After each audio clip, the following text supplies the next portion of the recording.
very spiritual. My grandparents taught me at a very early age about the Indian culture, art, ethics, the culture and the traditions that we have been following. So somewhere I feel now, because of nuclear families, children are missing that spiritual education. So that has to be spread more, even by parents and teachers. Everyone, thank you so much for having me here.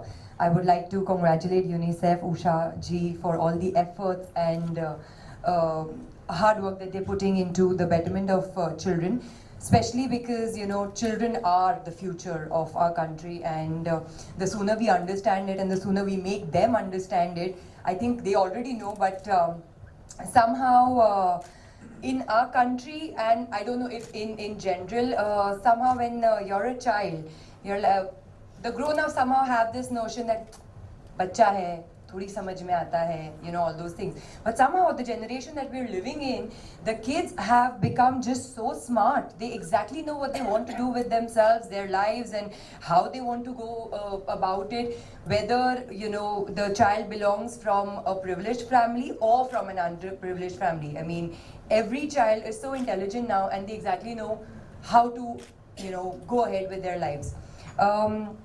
And thank you for the compliment. I think the biggest challenge that we all are facing nowadays is nobody has the time, sadly. Even in families, I mean, I have seen this with my own friends. I would not want to name them. They've become mothers newly. I mean, their babies are now 2-year-old, 3-year-old, but the upbringing is just completely different from what we went through. I mean, somehow we feel that now we are in a more progressive state of our life, and generations are and things are so amazing. We have technology, digital world and everything, but somehow that is just making the future generation, I don't know, a lot weaker.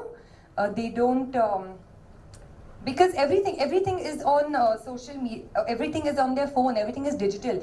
Parents, just to escape that whole responsibility that they need to actually sit with their child and communicate with them, the easiest escape is just give them a phone and they're going to be taking care of everything, I mean, no.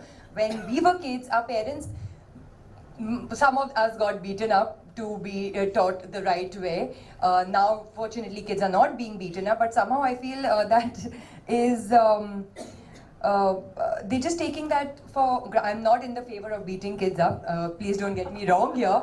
Zarine, you have people listening. Yeah, but it's the parents who need to put in that effort, because everybody is complaining that life has become so difficult and so busy and this and that. But hello, this is your own child. You need to put efforts. You need to have the time to at least sit and interact with your own child, rather than just handing over a phone to that child and so that you can escape your responsibilities and do whatever the hell you want. So I think first, most important is communication, which a lot of houses, a lot of families are now lacking, because everybody is just so busy on their phones. This is a very unexpected question, and maybe I'll have to ponder upon that. But first of all, I would like to congratulate UNICEF for doing such a huge amount of work in India. It matters a lot to all the families, all the children, all the parents. And thank you, Gravitas, thank you, Usha ma'am, for being associated and having us here. Because I always feel there is some reason for us to be present somewhere. We are here together and we are getting to learn so much. I didn't come here to just share my thoughts, but I'm also getting to learn what all we are talking about and what is happening around. I've never given a thought to children who are invisible to us. I have always thought about children who are in my vicinity. I am a mother to a 8-year-old who will be 8 soon. And I've always been thinking about the emotional world that these children have, the metro children have. I have been very sensitive, possessive. I am trying to learn and unlearn a lot of things, trying to grow up with my daughter, because we are never born a good parent. We learn along with our children.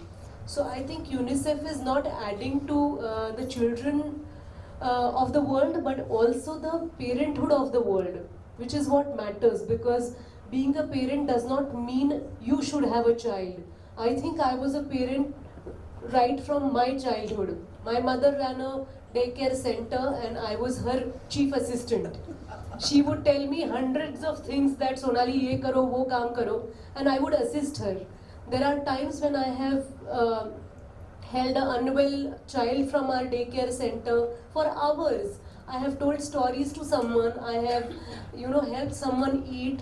So I have been mother to all those children like Gracie has been mothering 400 children.